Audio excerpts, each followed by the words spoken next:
ॐ अज्ञानतिमिरान्धस्य ज्ञानञ्जनशलाकया चक्षुरुन्मीलितं येन तस्मै श्रीगुरुवे नमः। हरे कृष्ण। भगवद गीता अध्याय 11वां श्लोक संख्या 48। न वेद यज्ञ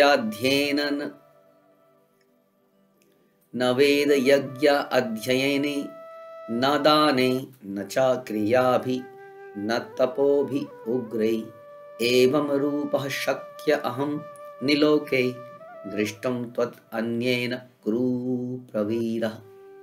हे कुरुश्रेष्ठ, तुमसे पूर्व मेरे इस विश्व रूप को किसी ने नहीं देखा, क्योंकि मैं ना तो वेदाध्ययन के द्वारा, ना यज्ञ के द्वारा, न ज्ञान पुण्य या कठिन तपस्या के द्वारा इस रूप में, इस संसार में देखा जा सकता हूं। तो हमने इसके पिछले श्लोक में इसके ऊपर बहुत चर्चा करी थी कि भगवान को देखने के लिए, उनको प्राप्त करने के लिए क्या योग्यता चाहिए।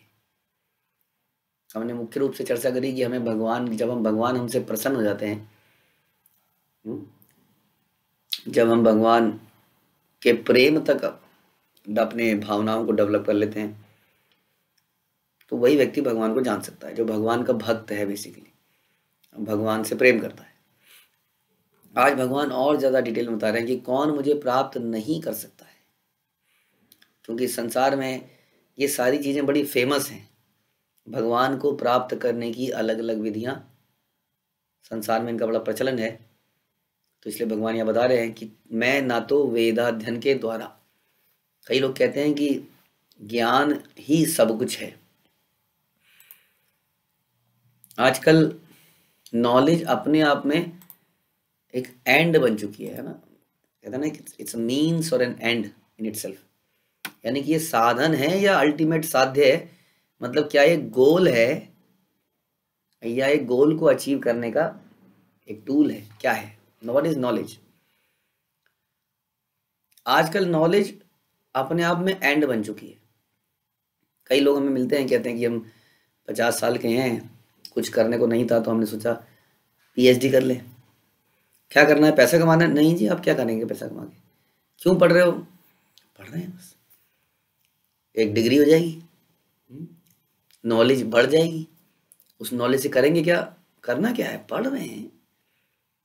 तो अल्टीमेटली बहुत सारे लोग संसार में इसीलिए पढ़ रहे हैं क्योंकि पढ़ रहे हैं, क्योंकि पढ़ना है, क्योंकि सब पढ़ते हैं, क्योंकि जब तक 2-4 डिग्रियां ना हो तब तक वैसे भी संसार में बहुत सारे काम नहीं होते। आजकल यहाँ पर शादियां नहीं होती हैं, बहुत कुछ नहीं होता है। इसलिए कई बार पढ़ने का कोई विशेष उद्देश्य नहीं है कि हम बहुत सारी नॉलेज इकट्ठा कर रहे हैं। क्यों कर रहे हैं? उस नॉलेज से क्या रिजल्ट है, क्या होगा, इसका कोई आइडिया नहीं है। तो इसलिए उसी तरह से ये तो होगी मटेरियल नॉलेज। इवन अगर आप वेद शास्त्र भी पढ़ते हो, और वेद शास्त्र पढ़ने का भी कोई लॉजिक नहीं है, केवल वेद शास्त्र पढ़ने का लॉजिक रह गया कि मैं चतुर्वेदी हूँ, मैं त्रिवेदी हूँ, मैं द्विवेदी हूँ, ये कहलाना।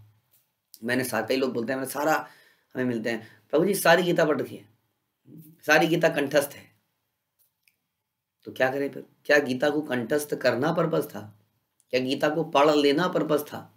इसलिए भगवान बोलते हैं कि वेदेश सर्वैर अहम एव वेद्या, कि वेदों का पर्पस क्या होना चाहिए? मुझे जानना। यदि किसी व्यक्ति ने केवल नॉलेज ले ली लेकिन उस नॉलेज को प्रैक्टिकली अप्लाई नहीं किया, तो उस नॉलेज का कोई लाभ नहीं हुआ। उसी तरीके से अगर आपने वेदाध्ययन भी कर लिया, बहुत पाठ पढ़ लिए, लेकिन आप भक्त नहीं बन पाए, हम लोग भगवान से प्रेम के लेवल पे नहीं आ पाए, तो वास्तव में हम भगवान को नहीं देख पाएंगे। इसलिए केवल नॉलेज इनफ नहीं है जब तक उस नॉलेज को हम भगवान की सेवा में ना लगाएं। उसके बाद भगवान बोलते हैं ना तो वेदाध्ययन द्वारा, ना यज्ञ द्वारा। अब यज्ञ भी बड़ा फेमस हो चुका है, बहुत प्रचलित है संसार में, लोग यज्ञ करते हैं। यज्ञ के बहुत फायदे भी हैं। यज्ञ से हम भगवान को, क्योंकि हम ऐसा बोलते हैं कि अग्नि भगवान का मुख है, तो हम उस अग्नि में बहुत कुछ डालते हैं। अब आजकल धीरे धीरे, पहले यज्ञ वेदियां बनती थी बड़े बड़े कमरों जितनी, उसमें पता नहीं क्या क्या लोग अर्पित कर देते थे। अब धीरे धीरे छोटा होता होता होता एक टीन का डब्बा बन गया। अब इतना सा टीन का डब्बा है जो कि फर्श खराब नहीं करेगा, हमारी टाइल मार्बल खराब नहीं करेगा। उसमें छोटी छोटी सी आम की लकड़ियाँ डल जाएंगी, एक पैकेट सामग्री आएगी, खट खट खट, यज्ञ हो गया। क्या अर्पित करेंगे? छोटी छोटी चीजें अर्पित करेंगे। फिर यज्ञ में व्यक्ति हर चीज अर्पित कर देता था भगवान को। हाँ, हम सुनते हैं अश्वमेघ गौ यज्ञ तक हुआ करते थे। तो पर्पस था अपने को प्यूरिफाई करना, हाँ, भगवान को सब कुछ न्यौछावर कर देना।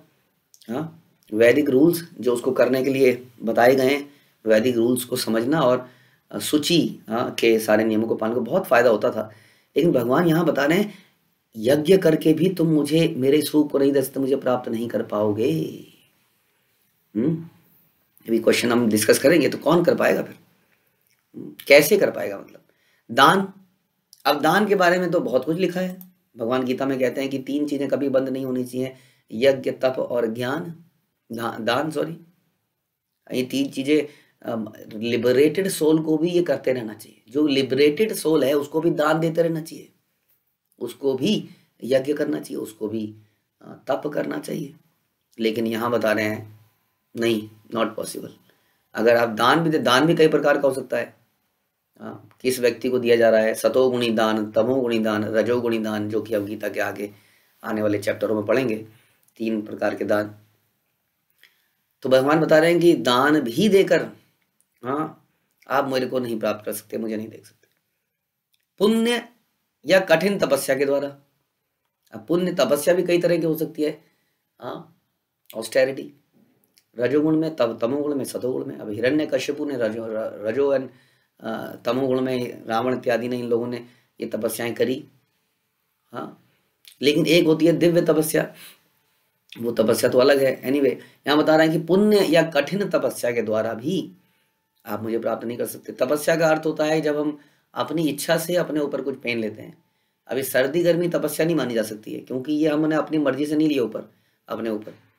हाँ, कई लोग क्या करते हैं, हिमालय में नंगे चले जाते हैं, वो है तपस्या, क्योंकि वो अपनी इच्छा से उठाई गई है। नहीं तो अपने कमरे में आदमी बंद होकर रह सकता था कहीं पर भी। हिमालय में चढ़ जाना, जहाँ बर्फ जमी रहती है, एकदम बर्फ में पैर रखता है और कोई कपड़े ना पहनना, एकदम केवल लंगोट पहन के चल देना, ऐसे कई योगी आज भी करते हैं। हाँ, तो ये है कठिन तपस्या।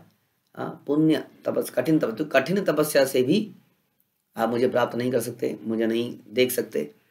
हाँ, तो कौन देख सकता है? हमने सुना कि भक्त्या माम अभिजानाति, पिछले श्लोक में हमने सुना। तो भक्त कौन है? इसको भक्त कहते हैं जो अपनी इंद्रियों को भगवान की सेवा में लगाता है। हाँ, और कैसी सेवा में लगाता है? एक सेवा हम करते हैं अपनी नौकरी, जो सर्विस, जिसको हम कहते हैं सर्विस। हर कोई, बहुत सारे लोग आजकल कलयुग में सर्विस ही करते हैं, जॉब, हाँ, सर्विस। तो वो सेवा नहीं मानी जाती है, क्योंकि वो प्रेममयी सेवा नहीं है। तो प्रेममयी सेवा किसको कहते हैं? प्रेममयी सेवा में सेवा करने के बदले में वेतन नहीं चाहिए होता है, सेवा करने के बदले में कुछ गिफ्ट नहीं चाहिए होता है, सेवा करने के बदले में सराहना भी नहीं चाहिए होती है। हाँ, वो आउट ऑफ लव किया जाता है, because somebody cares for you, loves you, अहेतुकी जिसको हम कहते हैं। उस लेवल पे, जब हम उस लेवल पे पहुंचते हैं, उसको ही शुद्ध भक्ति कहा जाता है। उसके पहले मिश्रित भक्ति होती है। जैसे कि हम भगवान की सेवा तो कर रहे हैं, लेकिन सेवा के पीछे हमारे कुछ औचित्य भी है। जब हम इस लेवल की सेवा, तो क्या मतलब, यही समझने की बात है कि प्रेम किसको कहते हैं, आखिर क्या है ये प्रेम, जिसको अहेतुकी प्रेम। जब हम वेदाध्ययन कृष्ण के लिए करते हैं, कृष्ण की प्रसन्नता के लिए ही वेदाध्ययन करते हैं।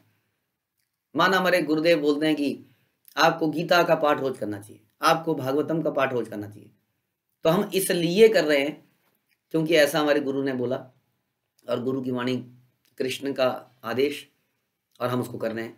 तो हम भी वेदाध्ययन कर रहे हैं, हम भी भगवत गीता को पढ़ रहे हैं, लेकिन हमारा पर्पस एक डिग्री हासिल करना नहीं है, ये बताना नहीं है कि मैं अब गीता को पढ़ चुका हूँ 4 बार, 5 बार, 10 बार। हमारा पर्पस है, गुरु की आज्ञा है, 1 बार पढ़ेंगे, 2 बार पढ़ेंगे, जिंदगी भर बार बार पढ़ते जाएंगे। और इसीलिए कूर्म ब्राह्मण से चैतन्य चरितामृत में चैतन्य महाप्रभु बड़े प्रसन्न हुए। एक अनपढ़ था जो गीता की किताब को लेके बैठा था और गीता के पन्ने पलट के रो देता था। चैतन्य महाप्रभु ने सोचा कि कितना रियलाइज्ड व्यक्ति है, गीता के श्लोकों को पढ़ के कितना भावना पैदा हो रही है। भगवान उससे पूछते हैं, क्या पढ़ा तुमने, क्या रो रहे हो? बोलते मैं तो पढ़ना जानता ही नहीं हूँ। तो पढ़ क्या रहे हो, क्यों पढ़ रहे हो? मेरे गुरु ने कहा है कि पढ़ना है। पढ़ कैसे रहे हो?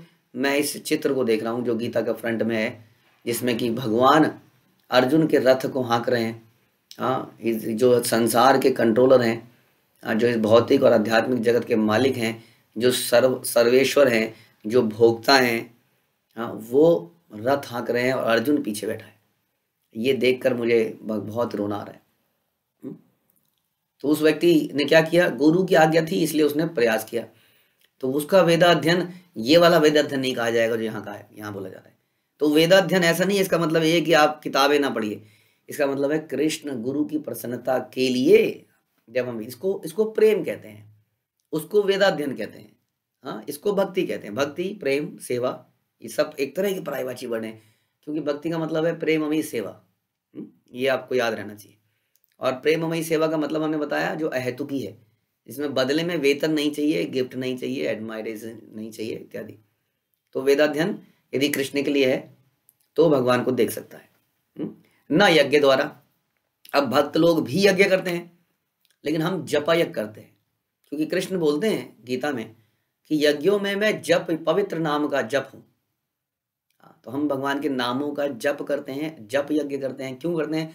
क्योंकि भगवान गीता में कह रहे हैं कि यज्ञों में मैं पवित्र नाम का जप हूं, इसलिए हम इस जप यज्ञ को रोज करते हैं।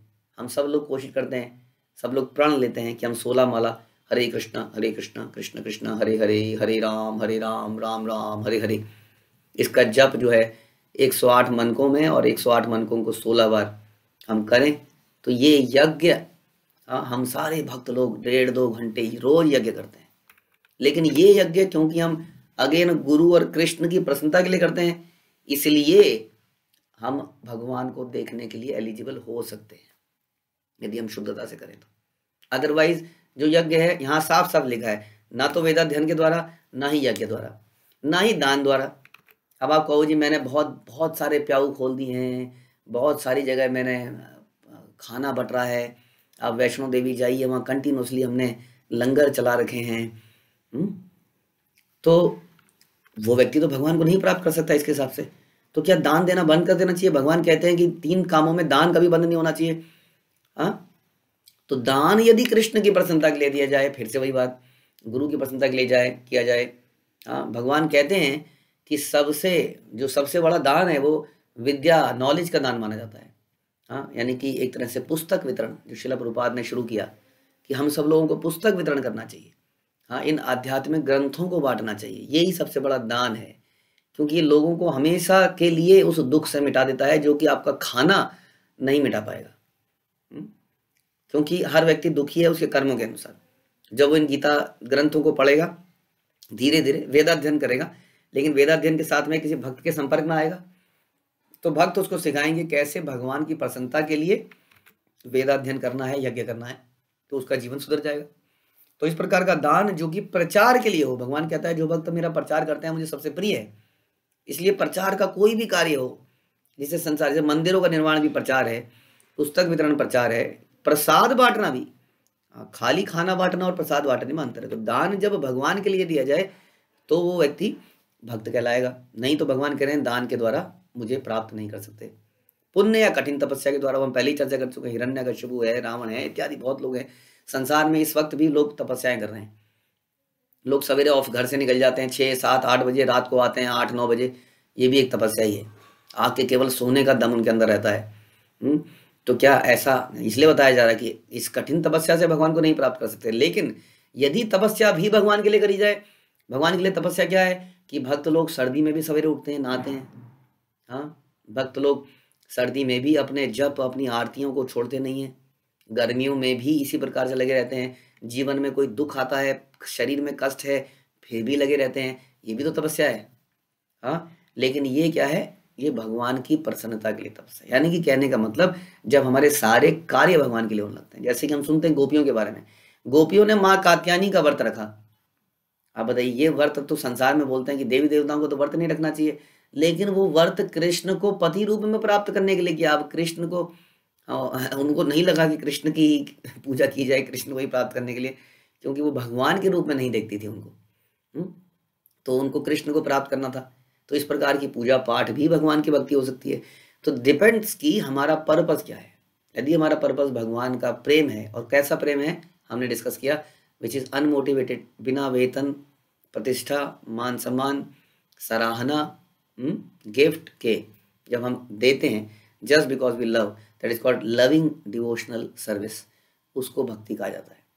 उस शुद्ध भक्ति के द्वारा ही भगवान को देखा जा सकता है। तो भगवान इस श्लोक में बहुत ज़्यादा क्लियर करते हैं कि कैसे नहीं देखा जा सकता। आप सोचोगे मैं बहुत तपस्या करूंगा, आप सोचोगे मैं बहुत दान दूंगा, ये सारे कार्य यदि आपने कृष्ण के अनुसार, गुरु के अनुसार, कृष्ण की प्रसन्नता के लिए नहीं किए तो ये हमें भगवान की प्राप्ति नहीं करने देंगे। हरे कृष्ण। श्रील प्रभुपाद की जय, भगवद गीता की जय।